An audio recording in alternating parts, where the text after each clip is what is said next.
Саламатсыңарбы кымбаттуу 9 класстын окуучулары? Кутмандуу күнүңөр менен. Сабакка болгон маанайыңар жакшыбы? Анда биология китептериңерди алып, сабакка жакшылап көңүл бөлгүлө. Бүгүнкү сабагыбыздын темасы клетканы физика-химиялык жана биологиялык методдорду колдонуу менен изилдөө. Анда сабактын максаттары менен таанышып алгыла. Клетканы изилдөөнүн методдору менен таанышып чыгасыңар. Микроскоптун тарыхы жана түзүлүшүн билесиңер. Ошондой эле оптикалык, санариптик, флуоресценттик, электрондук жана рентгендик микроскоптор менен бүгүнкү сабакта таанышып чыгасыңар.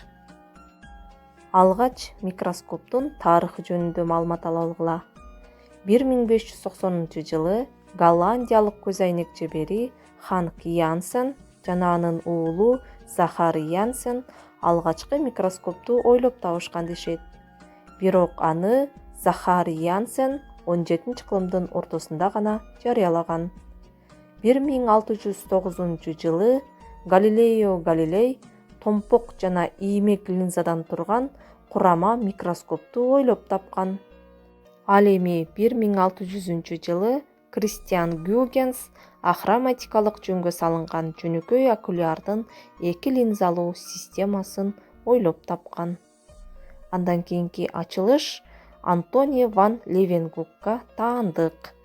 Анын линзасы нерсени 300 эсе чоңойтууну берип, көптөгөн ачылыштарды ачууга мүмкүндүк берген. Мисалы бактериялар, жөнөкөйлөрдүн ичинен бир клеткалуу инфузория туфелка, амеба, ошондой эле кандын эритроциттерин, сперматозоидтерди дагы сүрөттөөгө мүмкүнчүлүк берген. Эми балдар оптикалык микроскоптун түзүлүшүнө көңүл бөлгүлө. Микроскоптун түзүлүшүндөгү ар бир аталыш өзүнө тиешелүү кызматтарды аткарат. Мисалы, окуляр. Анда линза бар, объекттин көрүнүшүн 5-12 эсе чоңойтуп көргөзөт.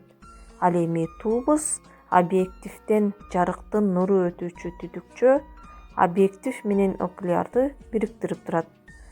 Алардын ортосундагы аралыкты бурама менен ылайыктап көтөрүүгө же түшүрүүгө болот. Револьвердик кармагычта ар түрдүү объективдер жайгаланышат. Предметтик столчо үлгүнү 90 градус буручтагы абалда кармап турат. Ал эми конденсор үлгүгө жарык берип турат. Күзгү үлгүгө табигый жарык нурун багыттап турат. Ал эми макровинт, микровинт объектти так көрүүгө болот. Балдар, бул жерде бир нече заманбап микроскоптор берилген. Карап чыгабыз.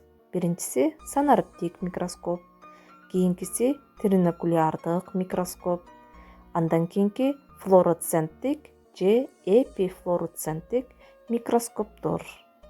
Кийинкиси электрондук микроскоп 1940-жылы иштелип чыгып, нерсени 10 000 эсе чоңойтуп көргөзүп, мында жарык менен кошо электрондордун агымы, ал эми линзанын ордуна электромагниттик талаа колдонулат.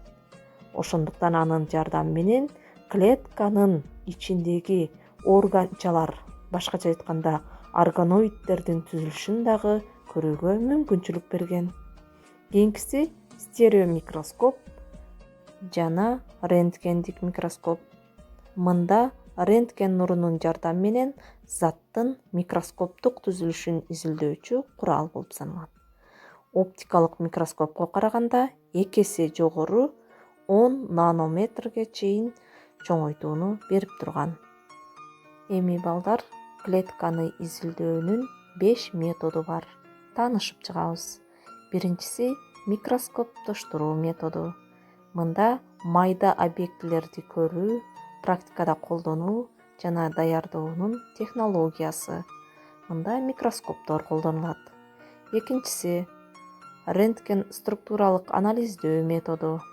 Клеткалык түзүлүштөрдүн курамына кирүүчү молекулалардын, анын ичинде ДНК белоктор, физикалык өзгөчөлүгүн жана жайланышын аныктоого мүмкүнчүлүк берген. Кийинки метод авторадиографиялык метод.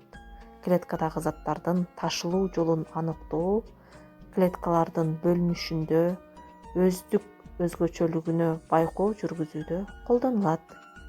Кийинки центрифугалык метод клетканын органоиддеринин курамын, түзүлүшүн изилдейт.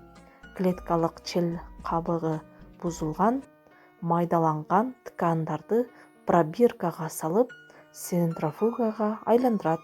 Центрофуга катуу ылдамдык менен айланып, мисалы, кандын курамындагы кан плазмасы, башкача айтканда кандын сары суусу пробирканын өйдө жагына бөлүнүп чыгып калат. Андан башка лейкоциттер, эритроциттер пробирканын түбүнө чөгүп калат балдар. 5 метод клеткаларды культуралоо же клондоштуруу методу деп аталат.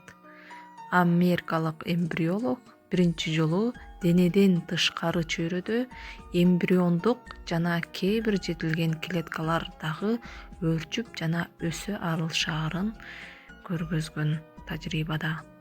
Балдар, тема силерге түшүнүктүү болгон болсо, анда төмөндөгү суроолорго жооп беребиз. Цитология эмнени окутат? Экинчи суроо, микроскоптун тарыхы жөнүндө айтып бергиле. 3. Клетканы изилдөө үчүн кандай методдор колдонулат? 4. Оптикалык микроскоптун түзүлүшү кандай? Ушул 4 суроого жакшы жооп бердиңер деген ишеничтемин. Анда сабагыбыз аяктады. Кийинки сабактан учурашканча сак саламатта тургула балдар. Жакшы эс алгыла.